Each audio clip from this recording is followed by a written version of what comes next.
Now, this structure is probably the largest structure ever built by humanity. And you're talking way back now again.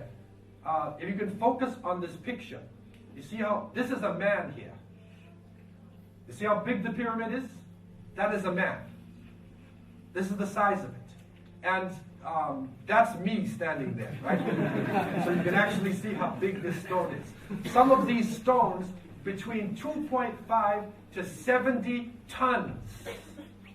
The stones were dug in the south in Aswan and then carried up the river and put into perfect precision. And what is mind-boggling about this structure is that there's no cement. The stones were cut perfectly to fit into the other stones. Think about our buildings here. We build a building, we got to put cement inside.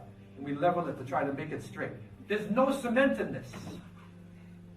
And they were able to put it together on this level. The corners of the Great Pyramid are perfect right angles.